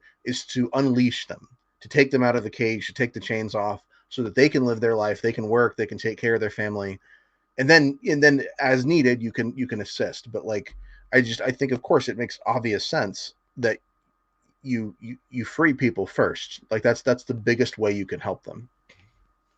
yeah, and I guess there's just this tension of like there are some things that are really important that are also really hard, and so I, I guess part of getting the ability to free those people, right? To get them to no longer be under enslavement is you have to kind of build a grassroots movement of people who are all kind of believing the same thing on a particular issue that'll move the Overton window and force the politics of the day to reign with that evolution in the kind of like cultural zeitgeist. Like it's kind of how abolitionists abolished slavery, right? They didn't really infiltrate the system and change it. They just kind of made it to where it was like no longer politically viable to support slavery. And then, a lot of countries banned slavery. America, you know, didn't quite get there as fast, but Mhm. eventually got there. I think that's something that we have to do both in like just the big picture as in terms of like pushing towards a more voluntarist order, but like, having anti-war movements, having, specific movements for specific people groups like the Palestinians or for Nigerian Christians or for Venezuelans, right? And just uh but I think Christians do need to play. So it's like when I say Christians should maybe be wary about getting into politics, I mean that in terms of like running for office, getting heavily invested in a political campaign to elect someone for office. But I definitely think Christians kind of like, like listen, we the second edition of this is coming out later this year, but the opening of the book still kind of has that like the questions about like should we care about politics? Like shouldn't we just be like that's the whole first chapter. Why should I care about politics? I think part of the gospel message is sort of like inherently political and it calls us to inherently care about politics when politics is rightly defined. It's just that we have to engage in politics in ways where we're fighting the forces of this world with the weapons of the kingdom that we're a part of and not necessarily uh trying to like out kingdom out Right. kingdom the world of I can't fight for the right way Well, to parse that. You know what I mean? yeah, I think it's in negative terms. I think we're not trying to build the kingdom through the state, through violence, which is really the only tool the state has. I think largely our political responsibility is to remind the state or government or whatever we're talking about, that organization or whatever it is, um, that they have sort of like natural law obligations to respect the rights of the people, to leave them alone unless they're hurting somebody else. And so, just, yeah, I mean, I get, so it's largely negative, and there's a little bit of positive in the sense that we're sort of saying, like, if yeah, sure, if somebody's hurting somebody, or someone's stealing from someone or trying to kill them, or then yeah, we got to do something about that. But it's largely negative in force, I Well, think. and this is the last thing I'll say, and then you can take us wherever you want. Probably should close in the next 10 minutes or so, but like, and this is a hard message, and I'm not saying I live this perfectly, and I'm not saying there's not like there's some wisdom in how you exercise this.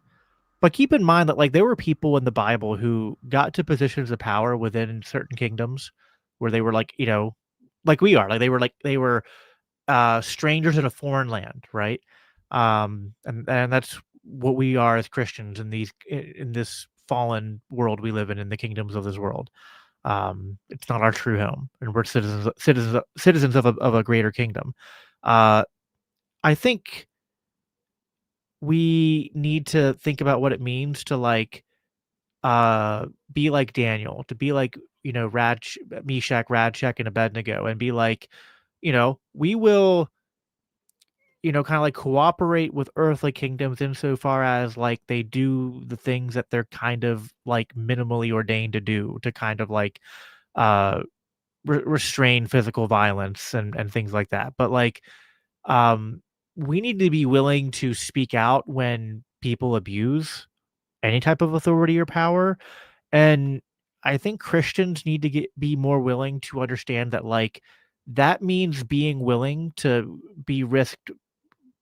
You have to be willing to risk being thrown in the lion's den or being thrown in the fire. And I don't mean that like throw caution to the wind, but it does seem like a lot of Christians have like become so allergic to that truth that they think the way to operate is actually that like I have to preserve my safety by any means necessary. And that's not the biblical message. I'm not saying it's wrong. Listen, I'm a father. I have 5 kids. I'm not saying you don't think about your family's safety. I'm saying that if you're worried about your family's safety when it comes to like standing up against something or standing for something, and then like your primary motivation becomes safety to the extent to where you're like, I must advocate for violence upon this group of people who I'm told to preach the gospel to protect my family's safety, I think we're getting something wrong.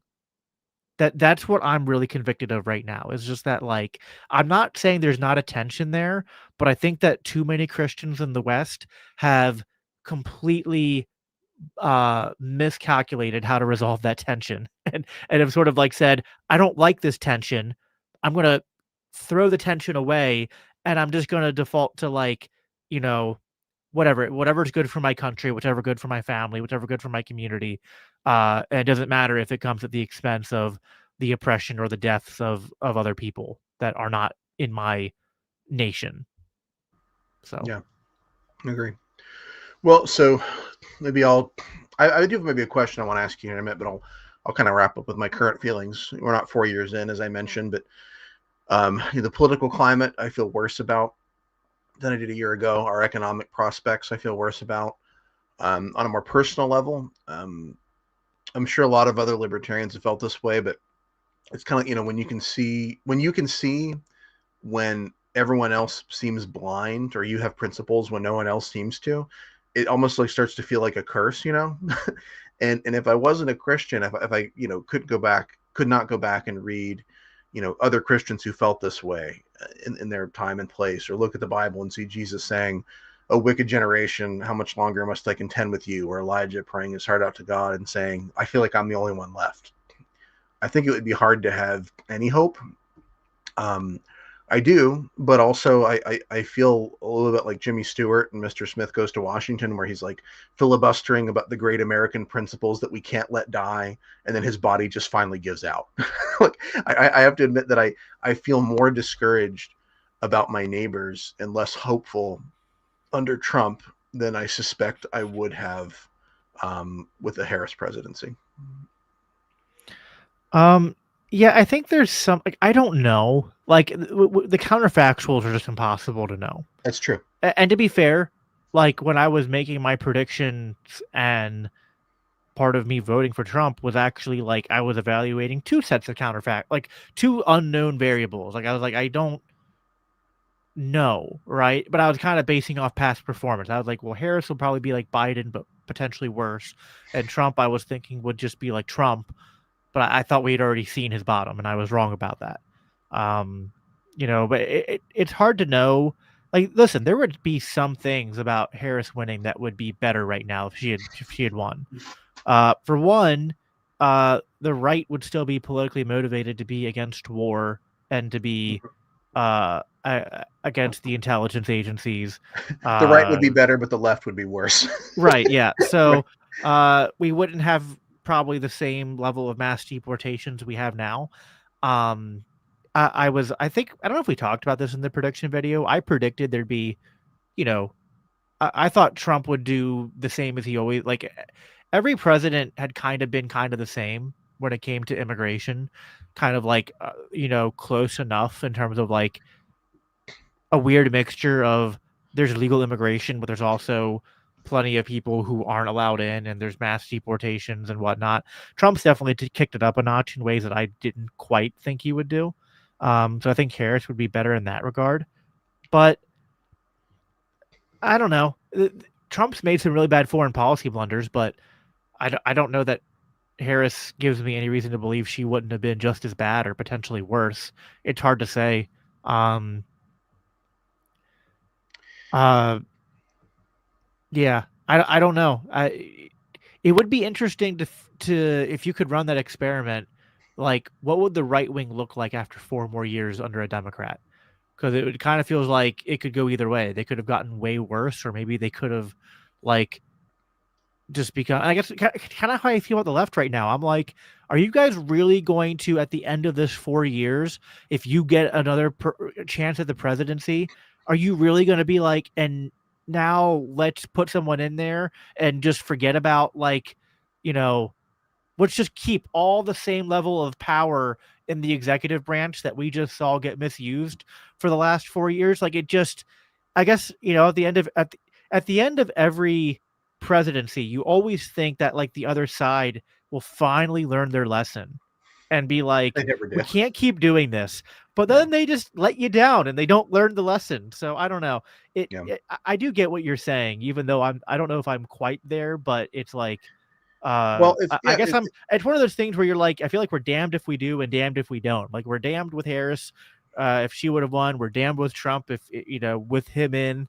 It's like six in yeah. one, half a dozen in the other. It's there's more than one way to skin a cat, and there's more than one way to rush towards the cliff. Well, which I guess if nothing else makes us feel compelled to focus on Jesus as our only hope, Yes, which I yes. suppose that's good. Yeah, you mentioned deportations, and did you see the meme the Department of Homeland Security shared where they were suggesting we needed to do 100 million deportations, which is more immigrants than there are legal and illegal in the country? Listen, man, I will. I get those advertisements to like join ICE in my inbox and in my social media feeds. It's like, listen, man, I'm all for mass deportations.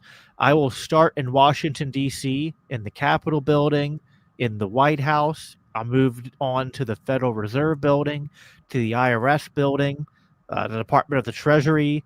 And then I'll start deporting my fellow ICE agents. I will not stop until every politician and bureaucrat and crony capitalist and would-be tyrant is deported somewhere where they are no longer a threat to the American people.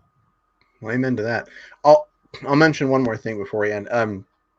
I've seen you post asking for forgiveness for voting for Trump and talking about your remorse, and I think it's good to reflect and want to improve on past mistakes or miscalculations. I do want to say that I do believe you were making what you thought was the best decision in a very unfavorable circumstance. It was either Trump or Harris, or vote third party for a guy who was almost certainly not going to win.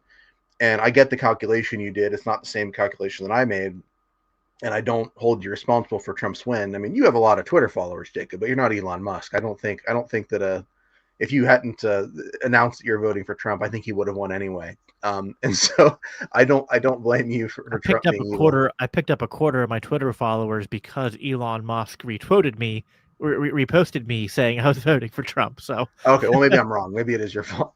Um, but I think either way, I think we need to be willing to forgive each other for decisions we make in an evil system where there's not a single choice that isn't without peril. And I'd say the same thing about COVID overreaction, which I think a lot of libertarians and right wingers would disagree with me on there. But I think it's because ultimately we need to be able to give each other permission to say I miscalculated, I made a mistake, I'm done putting my hopes in the state. How can we move forward? And so, I'm glad that you've reassessed, but I don't want you to feel like you need to bear the weight of Trump's presidency. You've done the remorse bit, and I think we can let it go, Jacob. I think you can move forward with your life at this point. yeah, I feel like so like one thing I forgot to say earlier, and this will connect to what you said, like the deregulation stuff. Like I have people in my orbit who are still who are like, yeah, Trump's done some stuff we don't like, but I really think the deregulation stuff is going to pay a lot of dividends, and that's the Mhm. most important thing in this presidency. And so part of me has like said at multiple points that I've like, man, I'm just done. Like this is just too bad. Like I regret supporting this. Um and but then people say like, well, okay, this is bad, but it's going to be outweighed by all this good down the road. And then I kind of like, I guess back off a little bit from the edge of that and go, well, all right, well, like, I don't know, maybe it's still only been a year in, maybe, in 2 to 3 years. And like, listen, like, I guess there's this chance that, like, there's always this chance, right? That, like, you know, like in the next year, Trump could do a U turn and be like, we're no longer in Venezuela. And also, I've brought peace between Israel and Gaza and Russia and Ukraine. And now all, so like anything is possible, right? Like a bunch of good things could just suddenly magically happen, but I see no expectation of that that's realistic. And I think my regret is not so much steeped in like even the policy stuff because that's kind of always going to be there. It's more in the like I regret putting uh I guess I regret the kind of strategy I thought was Mm. going to work. I regret thinking that uh there was a bunch of fellow travelers on the right. I Right. still think there are some, but I think I miscalculated there. And I guess I regret to the extent that perhaps I played a role in I mean probably not a huge role, but I guess I just regret even having the association with this administration because the extent to which they are just again going back to what I said earlier, that they just so flagrantly and so disgustingly like uh lie and like gaslight us that like we're not like again in the same breath make contradictory statements and try to you know make make it out like like we're crazy for calling them on it uh and to the extent to which I was Yes. like the extent to which I was like identifying with that group of people who are now out there cheering on that kind of sophistry and that kind of demagoguery and just like that's where my remorse really comes from. It's not that I'm trying to say like it's my fault this happened. It's Hmm. more that like there were dangers in that I didn't account for and there were risks that I didn't that the people warned me about that I didn't really take seriously that now I see more clearly. And so it's not even I guess some of it's remorse, but some of it's just like, hey, like, I've learned something through this and I would not make that decision again.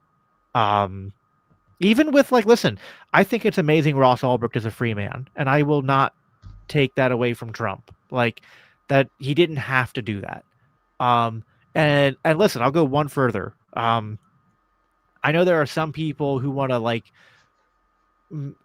who have problems with the Mises Caucus and with Angela McArdle, but the people who really made this happen were Lynn Albrecht, Ross's mom, and the people who were in the ear of Trump to make this an issue for him, which were which was Thomas Massey and Angela and Austin. Like they were the ones that they met with him, and Trump was like, "How do I get libertarian voters?" And they said one of the easiest things you could do is pledge to free Ross, Hmm. and uh, so they got that promise out of him, and it was like, one of those like easy to fulfill promises that he did. And so like, you know, that was a win. And if all you can do in politics is get horrible people and evil politicians to occasionally do the right thing and free and innocent people, then that's worth trying to do. And I think that's great. But there's a difference between like, trying to leverage politicians to do things versus like, me saying, as a private individual, like publicly, I'm going to vote for this person and I think all these good things are going to happen. Like, uh, not just politically, but that like this is a movement of people who really care about liberty. Hmm. um, anyway, that's I guess where I'm at on that. But I appreciate what you said. Well, I see you beat yourself up over it, and like I said, growth is good, but take it easy, man. It's all right. Well, again, I think some of it is also that I gained. Again, I wasn't like I seriously picked up a lot of followers from supporting Trump, and to some extent, I guess there's almost that imposter syndrome of um, like he feels a little bit dirty, like You every you bad you, thing Trump. So anyway, yeah, you I don't gained know. you gained 5,000 Twitter followers, but you lost your soul. Right? Yeah. What profit a man if he gains Twitter? Yeah, yeah. It's something like that. Like I don't think I'm responsible for any of the bad things he did. It's just like some of it is also like I don't know, like for better or worse. Like I'm not a huge person, but I have like comparatively to a lot of people in the liberty movement, because we're a small movement, I have somewhat of a following, and Hmm. I represent LCI, and and I was clear that my endorsement was my endorsement and not LCI's endorsement. But it's like, I host the Biblical Anarchy podcast. I host the Green Room for the Libertarian Christian Institute on a damn near weekly basis. And so it's like, I don't know. I think to some extent, it's not that I'm trying to like berate myself, but it's just trying to be like, hey, I really thought that voting for Trump was going to push my values, Christian and libertarian values, Hmm. to be more successful in the country, and it's really not. And you know I'm not gonna like spend the rest of my life berating myself about it, but especially while he's still in power, I'm gonna like signal, because the other thing is like I feel like there's other people out there that probably feel like me. For as much as listen, it's probably the vast majority of MAGA voters or Republicans or liberty minded people who voted for Trump, and they're not going to, they're going to have a hard time admitting they were wrong. But I feel like if I go out there and just own that, like, hey, I got this wrong and I think this is a disaster, that gives other people the ability to also like admit they were wrong and to try to Yeah, also like be like, we're on this journey together and like we're learning and we're growing, and that's what humans do. And so I don't want to be, like self degrading to the point of like where it's like I don't know, uh masochism or anything, but I guess I just feel like I have a responsibility to at yeah, least like, what was, to once in a while remind, also to kind of remind people, because like they want to throw it in my face like I'm some like never Trumper, like I'm some left winger. I'm like, dude, like I voted for Trump, like like you guys got me to vote for Trump by selling a particular package, and he's betrayed that package and he's betrayed things you voted for too. So sure. there's strategic And it elements. does, yeah. It gives you an ability to speak to that in a way that I couldn't, right? And so, yeah, I think that there And could be maybe some. that's like, and like I talked to my friend Hody about this. I think you've interacted with him a little bit, Mhm. because I was like, like, dude, like I really felt led like this was the right thing to do, and now I feel so bad, and it's like I don't know what good could come of this. But it's like, yeah, like to some extent, you are going to have more credibility with some people because you didn't vote for Trump, but there's going to be people that maybe I have more credibility now with, or more of a Sure. window to speak to, because I did. And so God uses everything Yeah. for the growth of his kingdom. And so it's like if what I have to do is like, every few months just roll out the, I voted for this and I regret it train, just to kind of like Sure. let people feel like that's a thing that you're allowed to do. Yeah. I want to do that. We need more people who are willing. We live in an age where people only know how to double down. Mm. And it's like we need to model for people that like, hey, I made a mistake. I thought this, I was wrong.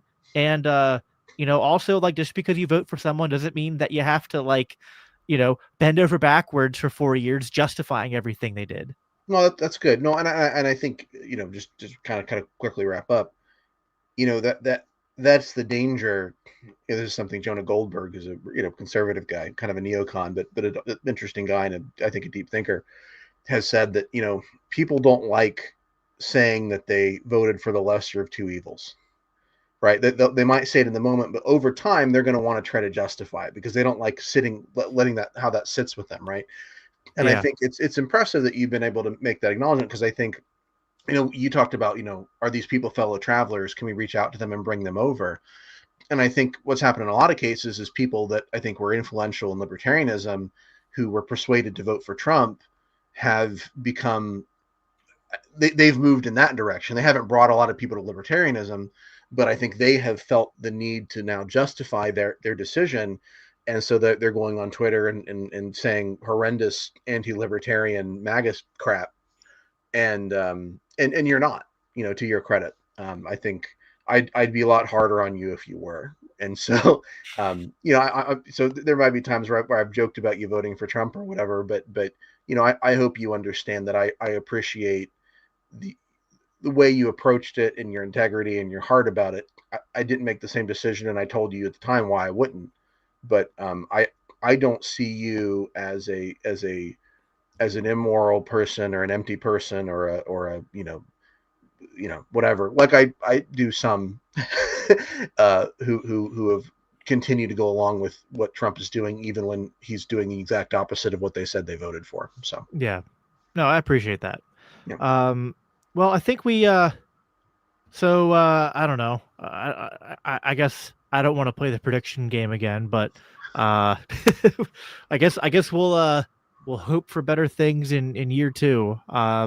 But at the When end we of the day, do, it's like we both said, like when things get better, we can like praise God for you know pushing things in a good direction according to His will, and when things get worse, we praise God because we know like this isn't our home, and there's a better kingdom, better nation that we're a part of that we can experience now, and that's part of this message. Like the whole LCI project, I think, is just as much about like promoting a free society from Christian principles as it is trying to promote the idea, like promote the gospel to people who care about a free society, because those are intersecting thoughts. And so I hope, if there's any, I know there's a lot of people out there who are very black pilled in general. And like, even if like Cody and I, like, we're probably both black pilled on politics, we're very white pilled when it comes to just life in general, because that's what having your life transformed by Jesus Christ gives you, is that no matter what happens, even when, you know, the storms come, you have something to anchor your hope in. So if there's anything I can recommend people do that I 100% have faith will always be a good decision, it's definitely to you know make that decision to um just if you don't if you haven't before, to contemplate and pray on the gospel message, and pray for that to be something that is revealed to you. So any closing words from you, Cody? no, I mean I agree with all that. I mean you gotta put your hope in something that's much better than the horrible crap that not just the politicians, but just I think that sometimes the sorry state of the world. And there's a libertarian gospel that's not nearly as good as the Christian gospel, but I think the libertarian gospel is that people actually can be very good when we get the state and we get violence out of the equation. That when we work together and get along and talk to each other, I've got friends and family that I love and work together with, people in my church. We talk about politics, things go downhill.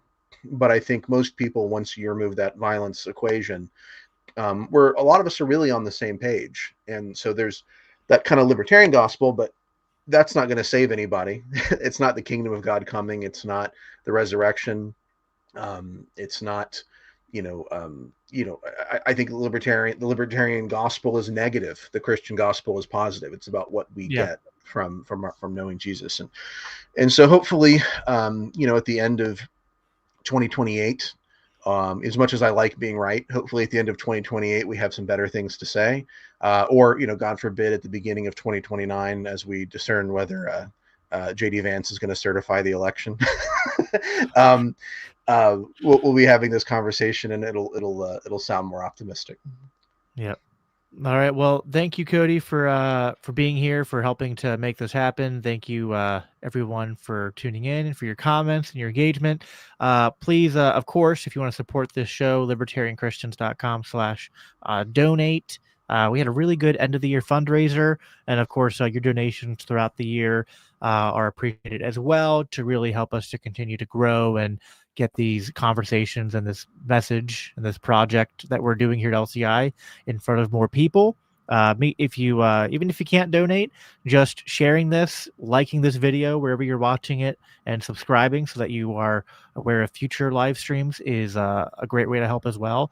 I will be back here. So we're live every Monday for the most part. I will also be here though tomorrow night. I'm hosting a debate between two libertarians on the topic of Venezuela. One who wants to defend the Trump's actions and say that it was actually a net positive for America, and one that doesn't think it was. And so that'll be an interesting debate to try to, I'm not very good at.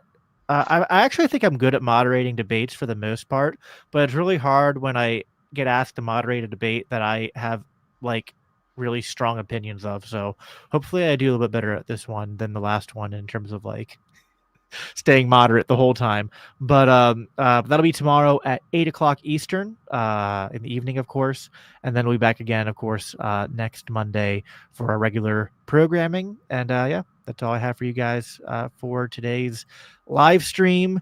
As always, conclude by saying, live at peace, live for Christ. Take care.